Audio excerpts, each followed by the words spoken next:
প্রিয় দর্শক সবাইকে ওয়েলকাম করছি টিভিএস ম্যাচ অ্যানাটমিতে। সঙ্গে রয়েছে মৌ। যদিও আমি ভেবেছিলাম যে গত দিনের যে দুটো ম্যাচ, সেই ম্যাচ দুটোতে হয়তোবা কানাডা অনেকটা এগিয়ে যাবে, ইউএসএ ভালো করবে ডেফিনেটলি, বাট এতটা ভালো করবে প্যারাগুয়ের সঙ্গে এমনটা আশা হয়তো করিনি।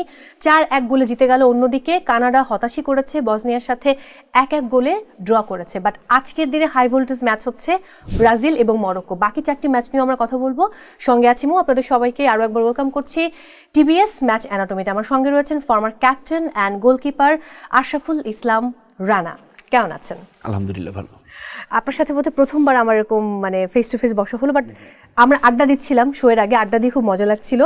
যেটা আমি শুরুতে বলছিলাম, আমি আশা করিনি ইউএসএ 4-1 গোলে হারিয়ে দিবে প্যারাগুয়েকে। আমি জানি না যে আপনি আমার সাথে একমত হবেন কিনা। না, আমি আপনার সাথে টোটালি একমত। আমরা এক্সপেকটেশন আসলে করি নাই যে এইভাবে ডমিনেটিং পারফরমেন্স করবে। হ্যাঁ, যেহেতু ইউএসএ চেনা পরিবেশে খেলা হয়েছে, ওরা হোস্ট করছে, তো সেই ক্ষেত্রে ওরা কিছুটা ডমিনেট করবে এটা আমরা এক্সপেক্ট করতেছিলাম। বাট আলটিমেটলি যে এইরকম একটা ডিজাস্টার রেজাল্ট হবে, এত ব্যবধান হবে, এইটা আসলে আমরা চিন্তা করি না, আমাদের চিন্তার বাইরে ছিল। একেবারেই তাই। একটু আমি বসনিয়ার প্রসঙ্গে এলে, কালকে যখন আমি অন্যান্য জায়গায় শো করছিলাম, এমনটা কথা হচ্ছিল যে ইতালিকে হারিয়ে কিন্তু তারা কোয়ালিফাই করেছে বিশ্বকাপ খেলার জন্য বসনিয়া। তার মানে বেশ শক্তপোক্ত একটা দল, এবং অনেকেই বলেছে কানাডা শক্তিমত্তা এগিয়ে, কানাডা হয়তো ভালো খেলবে, কানাডার নিজস্ব গ্রাউন্ড, কিছু অ্যাডভান্টেজ তো রয়েছে।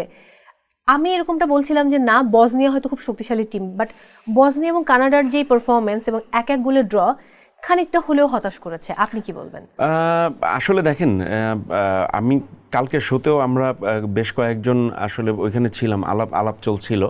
তো ওইখানে আপনার ম্যাক্সিমাম যারা গেস্ট ছিল তারা কিন্তু সবাই কিন্তু কানাডার পক্ষেই কথা বলেছে।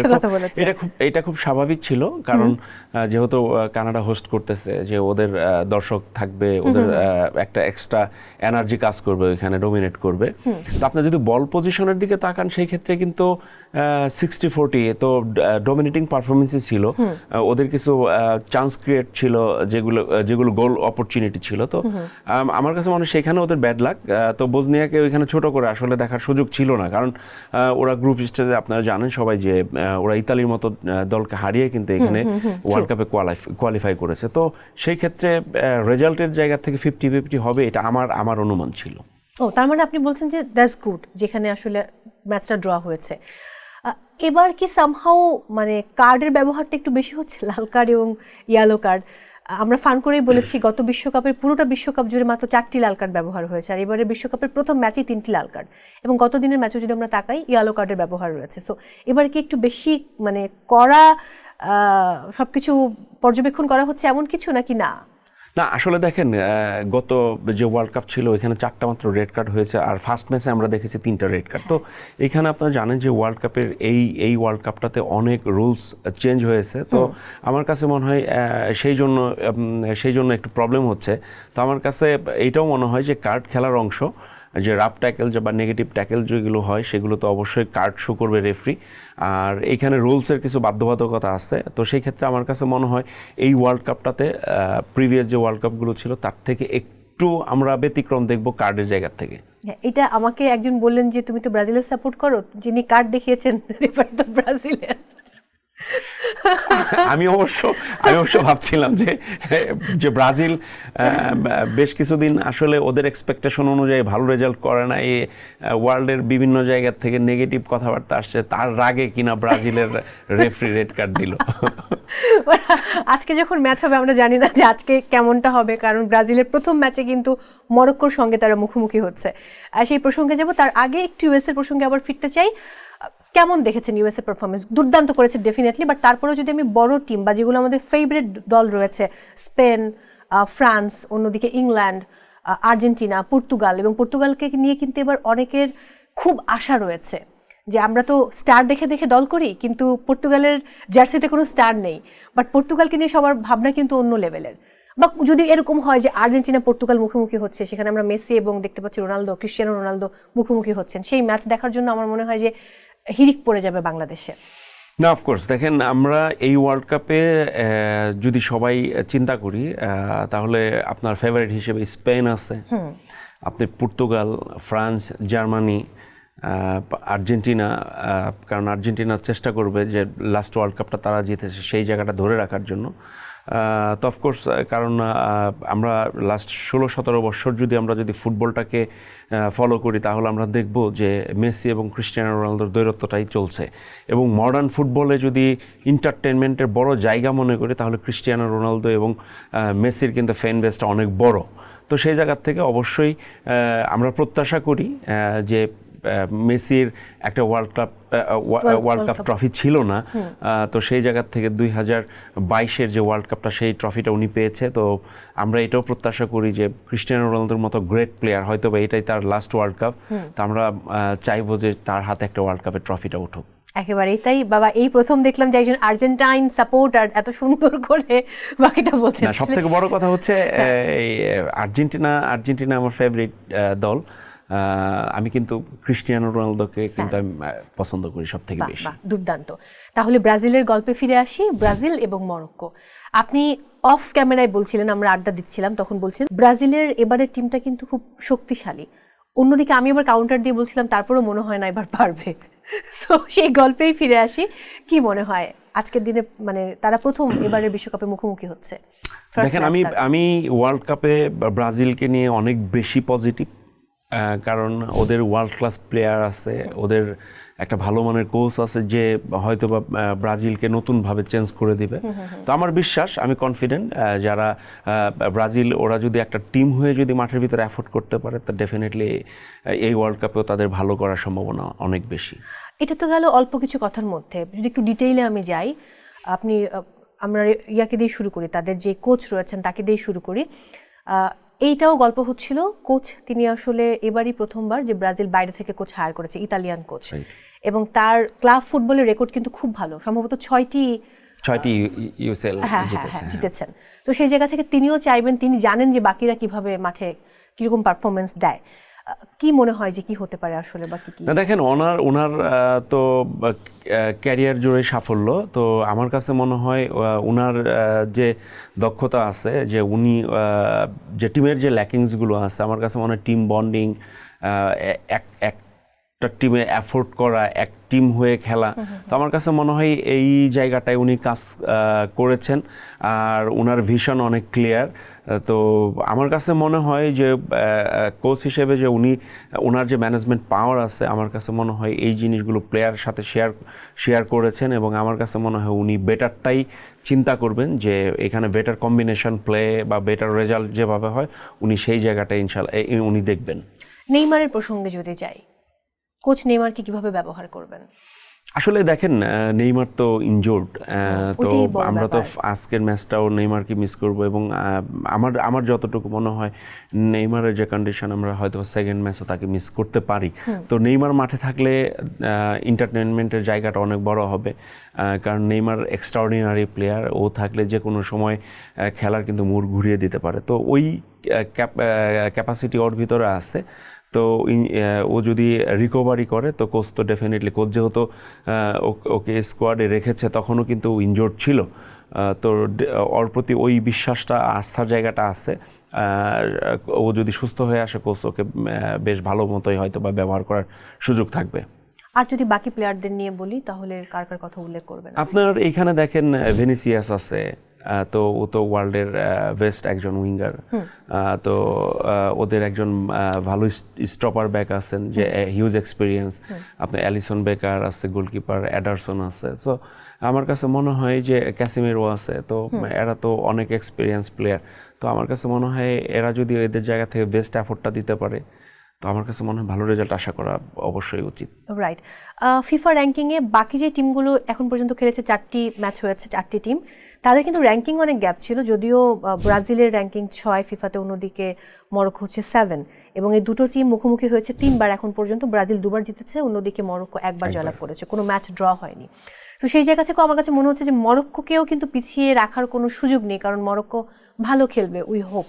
মরক্কোর প্রসঙ্গে যদি আসি, দেখেন মরক্কোতে আপনার বনুর মতো একজন গোলকিপার আছে, হাকিমির মতো একজন প্লেয়ার আছে। সো আপনি যদি লাস্ট ওয়ার্ল্ড কাপেও যদি গোলকিপার পারফরমেন্সটা দেখেন, আউটস্ট্যান্ডিং।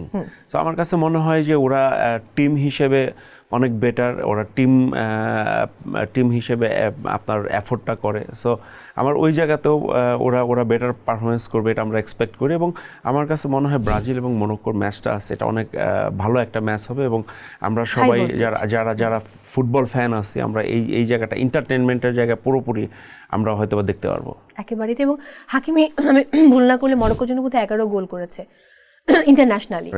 আপনি কিন্তু উইঙ্গারের কথা বলছিলেন ব্রাজিল টিমে, যে ব্রাজিলে এরকম দুর্দান্ত দুজন উইঙ্গার রয়েছেন, আমি কি ভুল বললাম? না, দুজন উইঙ্গার, হ্যাঁ, তাদের প্রসঙ্গে যদি একটু আলাদা করে। আপনি দেখেন একজন বার্সেলোনাতে খেলছে, আরেকজন রিয়াল মাদ্রিদে খেলছে, তো ওরা কিন্তু ওই জায়গাটাতে বেস্ট পারফরমেন্স করছে। তো আমার কাছে মনে হয় যে ওয়ার্ল্ডের ওরা টপ লিগে খেলে, টপ দুইটা টিমে খেলছে, তো সেই ক্ষেত্রে ওয়ার্ল্ড কাপে ওরা ওদের জায়গা থেকে বেস্ট এফোর্টটা দিবে এটা আমরা বিশ্বাস করি, এবং ওরা ওদের জায়গা থেকে যদি বেস্ট এফোর্টটা দিতে পারে তো ডেফিনেটলি আমরা এখানে ব্রাজিলের ভালো কিছু আশা তো করতেই পারি। ডেফিনেটলি এটা আশা করাই যায়। এবং এবারের বিশ্বকাপ লম্বা সময় ধরে এবং অনেকগুলো টিম খেলছে, 48 টিমস। অনেকে এমনটা বলছেন যে 48 টিমস হওয়াতে কেমন যেন মানে আমেজটা একটু কম হতে পারে, কারণ একটা দীর্ঘ সময়, সবচেয়ে দীর্ঘ সময় ধরে এবার ওয়ার্ল্ড কাপ চলবে, 3টি দেশ, এটা একটা দুর্দান্ত ব্যাপার যে 3টি দেশে ফুটবল বিশ্বকাপ হচ্ছে এবার। আপনার কি মনে হয় যে 48 কান্ট্রিজকে কি একটু কমিয়ে আনা যেত কিনা, নাকি এটাও বাকিদেরকে অনুপ্রাণিত করার জন্য ঠিক আছে যে সবাই অংশগ্রহণ করছে, অংশগ্রহণটা নিশ্চিত হচ্ছে? আমার কাছে মনে হয় যে ঠিক আছে, কারণ দেখেন ফুটবলের জায়গাটা অনেক বড় হচ্ছে, তো আমার কাছে মনে হয় এটা টিম এখানে বাড়িয়ে নিয়ে আসার উদ্দেশ্য অবশ্যই অনেক ক্লিয়ার, কারণ দেখেন এইখানে 48টা টিম, অনেক ছোট ছোট অপরিচিত দেশগুলো আসছে, তো আমার কাছে মনে হয় যে এটা ঠিক আছে। তবে আপনার লম্বা সময় খেলা হবে, অলমোস্ট আপনার 40 দিনের মতো, আপনার 104টা ম্যাচ। তো এইখানে আমরা হয়তো ফার্স্ট লিগটাতে আমরা যেরকম অন্যান্য ওয়ার্ল্ড কাপগুলোতে দেখি যে টান টান উত্তেজনা, তো আমার কাছে মনে হয় ফার্স্ট লিগটাতে যে গ্রুপ স্টেজের খেলাগুলো আছে ওইখানে অঘটন হওয়ার চান্সটা অনেক কম। আমরা হয়তোবা কোয়ার্টার ফাইনালে গেলে হয়তোবা এইখানে আমরা কম্পিটিশনের জায়গাটা দেখতে পারবো যখন নকআউট স্টেজে ঢুকবে। আর এইখানে যেহেতু লম্বা সময় অনেক ম্যাচ, তো ইনজুরির প্রবণতাটাও হয়তোবা থাকবে। একেবারেই তাই। 2002 এর পর থেকে ব্রাজিল এখনো বিশ্বকাপের মুখ দেখেনি, এবং যদি একদম আগের কথা বলি 1958 এবং 1962 ব্যাক টু ব্যাক কিন্তু দুবার বিশ্বকাপ তারা পেয়েছিল। যদি এবার আর্জেন্টিনা বিশ্বকাপ পায় 2026-এ, তাহলে ডিফেন্ডিং চ্যাম্পিয়ন হিসেবে তারা আবার পেল। এখানে একটা রেকর্ড কিন্তু তারা আবার মানে ব্রাজিলকে ছুঁয়ে ফেলবে যে না, ব্যাক টু ব্যাক দুটো বিশ্বকাপ। দেখেন এখানে 86 ওয়ার্ল্ড কাপে যখন আর্জেন্টিনা চ্যাম্পিয়ন হয়, আপনার 90 ওয়ার্ল্ড কাপে কিন্তু ওরা কিন্তু ফাইনালে কোয়ালিফাই করেছিল। তো এখানে আপনার আর্জেন্টিনার ব্যাপারটা দেখেন, আপনার এখানে 2022 সালে যখন চ্যাম্পিয়ন হয় আপনার, এবং এখন পর্যন্ত কিন্তু টপ ফেভারিট কিন্তু আর্জেন্টিনা। আপনার আমি যদি ভুল না বলি লাস্টটা আপনার ওয়ার্ল্ড কাপের পরে 51টা ম্যাচ খেলেছে তারা, ওইখানে কিন্তু আপনার 43 ম্যাচ মেবি এখানে জিততে পারছে, মাত্র 5টা ম্যাচ হেরেছে, 3টা ড্র। সো এখানে কিন্তু এই 51টা ম্যাচের ভিতরে 43টা জেতা কিন্তু অনেক বড় ব্যাপার। তো আর আরেকটা জিনিস যে আর্জেন্টিনা কিন্তু একটা টিম হয়ে খেলে, মেসি কেন্দ্রিক খেলে, কারণ ওরা মেসির জন্য খেলে। ওরা দেখা গেল যে মেসি আর্জেন্টিনার জন্য খেলছে। তো যদিও অনেকেই বলতেছে যে মেসিকে নিয়ে যে 2022 সালে যতটুকু এফোর্ট করতে পারছে 2026 সালে সেটা পারবে কিনা। তো সেটা স্বাভাবিক, বয়স বাড়ার সাথে সাথে সে হয়তোবা আগের মতো আপনার ওই এফোর্টটা হয়তোবা দিতে পারবে না। যদি আপনার লাস্ট ওয়ার্ল্ড কাপে সে যদি প্রত্যেকটা ম্যাচ ধরে যদি বলি, সে যদি আপনার 9-10 কিলোমিটার রান করে, সেইখানে হয়তোবা ওই জায়গাটা একটু কমে আসবে, বাট ট্যাকটিক্যালি অনেক শার্প। তো সেই ক্ষেত্রে আমার কাছে মনে হয় যে ওর সাথে যারা প্লেয়ার আছে সবাই ওকে চাইবে ইউজ করার জন্য। তো আমরাও এটাও বিশ্বাস করি যে এটা যদিও হতে পারে মেসির লাস্ট ওয়ার্ল্ড কাপ, তো সবাই চাবে আসলে এই লাস্ট ওয়ার্ল্ড কাপটাও যেন রাঙিয়ে রাখার জন্য। একেবারেই। তবে আমার কাছে আরেকটা ব্যাপার মনে হয়, মেসির উপস্থিতি তো একটা আলাদা মানে ব্লেসিং সবার জন্য, এবং সবাইকে অনুপ্রাণিত করবে। তো সেই জায়গায় এটা ডেফিনেটলি পজিটিভ টিমের জন্য। যাই হোক, এবার আমরা একটু স্ক্রিনে তাকাই এবং দেখে নিই আজকের ম্যাচে, অর্থাৎ মরক্কো এবং ব্রাজিলের সম্ভাব্য লাইন আপটা। এবার চলে যাব পরবর্তী ম্যাচ, কাতার ভার্সেস সুইজারল্যান্ড। এখানে কোন টিমকে আপনি এগিয়ে রাখবেন? আমি সুইজারল্যান্ডকে এগিয়ে রাখতে চাই। ওকে, কারণ সুইজারল্যান্ডের প্লেইং স্টাইল, কাতারের প্লেইং স্টাইল দুইটাই কিন্তু ডিফারেন্ট। সো আমার কাছে মনে হয় এইখানে সুইজারল্যান্ড ডোমিনেট করার চান্সটা অনেক বেশি। র্যাঙ্কিং অনেক এগিয়ে 19, অন্যদিকে কাতার 56। 56। এবং যদিও মুখোমুখি হয়েছিল একবার, তাতে কাতার জয়লাভ করেছিল, বাট তারপরেও আমার কাছে মনে হয় আর কি যে দুইটা টিমের আপনার যদি আমরা চিন্তা করি যে দুইটা টিমের কিন্তু দুইটা প্লেইং স্টাইল, সো সেই দৃষ্টিকোণ থেকে আমি বলছি যে সুইজারল্যান্ড হয়তো বা এখানে বেটার করার চান্সটা অনেক বেশি। আর কাতারের কথা বলছেন, কাতার আপনার রিসেন্ট পাস্ট যদি পারফরমেন্স দেখে ওরা ভালো করছে, তো সেখানে আমরা ভালো একটা ম্যাচ হয়তো বা দেখতে পারবো এখানে। কাতার বিশ্বকাপে কি যাওয়া হয়েছিল খেলা দেখতে? না, যাওয়া হয় না, কিন্তু কাতারের সাথে তো খেলা হয়েছে। যে কাতার যখন ওয়ার্ল্ড কাপ কোয়ালিফাইং খেলি তখন কিন্তু আপনার দুইটা ম্যাচ, হয়তো একটা ম্যাচ খেলার এক্সপিরিয়েন্স আমার আছে। আমি একটি গল্প শুনতে চাই, এই গল্প আমি শোনা মিস করতে চাই না। কেমন ছিল সেই এক্সপেরিয়েন্স? হ্যাঁ, এটা তো অবশ্যই দেখেন যে কাতার হোস্ট হিসেবে যখন খেলছে, কাতার তো আসলে অটোমেটিক সিলেক্টেড ছিল যে ওরা হোস্ট হিসেবে ওরা, তো আমরা ওই গ্রুপে ছিলাম। তো ওইখানে আমরা কাতার যখন ঢাকায় আসে তো অনেক অনেক বেশি বৃষ্টি ছিল। তো এটা তো সত্যি যে আমাদের যে ঢাকার যে ফ্যাসিলিটিস বা কাতারের যে ফ্যাসিলিটিস এটা কিন্তু আসলে সেম না। প্রচণ্ড বৃষ্টি হচ্ছিল, আপনার ন্যাশনাল স্টেডিয়ামে খেলা, বৃষ্টিতে পুরো মাঠ কাদায় ভরে গেছে। তো ওরা এমন অবস্থা যে ওরা ওয়ার্ম আপ করতে পর্যন্ত নামতে চায় নাই, কারণ ওরা এই মাঠে খেলতে এই সমস্ত এইরকম ভাবে কিন্তু অভ্যস্ত না, আর আমরা তো কাদার মাঠে খেলতে অভ্যস্ত। তো আপনারা কাদা মাঠে খেলেই বড় হয়েছেন, রাইট। তো সে একটা অ্যাডভান্টেজ কিন্তু আমাদের ছিল। কিন্তু কাতার যদিও অনেক বড় টিম, ওয়ার্ল্ড কাপ খেলবে, আমাদের ডোমিনেট করবে, এটা প্রত্যাশিতই ছিল। কিন্তু আমাদের এইখানে অ্যাডভান্টেজ ছিল হচ্ছে আমাদের চেনা পরিবেশ এবং আমাদের কাদার মাঠে খেলা, ঠিক আছে, সেই জায়গাতে আমরা বেশি কনফিডেন্ট ছিলাম। তো সেই ইসের থেকে ওরা অনেক এইখানে অনেক মাঠ দেখে অনেক হতাশ ছিল। তো এটা আমাদের একটা পজিটিভ ব্যাপার ছিল। তো মাঠে আমরা কিন্তু মাত্র 2-0 গোলে হেরেছিলাম এইখানে। তারপরে 2-0 গোল, দুঃখজনক। একবারে লাস্টের দিক দিয়ে একটা গোল রিসিভ করি, তো 2-0। কিন্তু আমাদেরও কিন্তু চান্স আমরা কিন্তু পেয়েছিলাম যে গোল রিটার্ন করার মতো, আনফরচুনেটলি হয় নাই।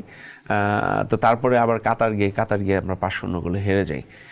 তো কাতারের সাথে এক্সপিরিয়েন্স খুব ভালো ছিল, এবং কাতারের সাথে খেলে আমাদের একটা বেনিফিটেড হয়েছিল। কাতারের সাথে ম্যাচ খেলার পরেই আমাদের ওয়ার্ল্ড কাপ কোয়ালিফাইং এর ম্যাচ ছিল ইন্ডিয়ার সাথে, যেটা সল্টলেক 2018-তে হয়েছিল।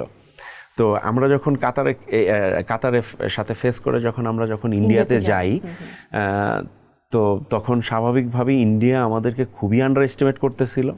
ওইখানকার সাংবাদিকরা থেকে শুরু করে বরাবর যারা করে থাকে, তো ওরা মনে করছে যে ওইখানে ওরা খুব সহজে ডোমিনেট করবে এবং সহজে আমাদেরকে হারাবে।